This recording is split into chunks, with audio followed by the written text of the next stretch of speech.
তুমি চা হাতে নিয়ে বলছো, hey buddy, let's hang out in the bungalow.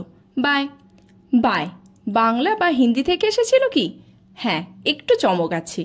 আজ দেখব আমরা প্রতিদিন ইংরেজিতে যেসব শব্দ ব্যবহার করি তা আমাদের নিজস্ব সাংস্কৃতিক ভাষিক উৎস আছে। বাংলো শব্দটি আসলে হিন্দি বা বাংলা বঙ্গলা থেকে এসেছে, যার অর্থ বঙ্গ স্টাইলে ঘর। তো জাঙ্গল বললে শুধু বন বা জঙ্গল বলছে না, ইংরেজিতে জাঙ্গল এসেছে হিন্দি বা উর্দু জঙ্গল থেকে, যার অর্থ অবহেলিত বনভূমি।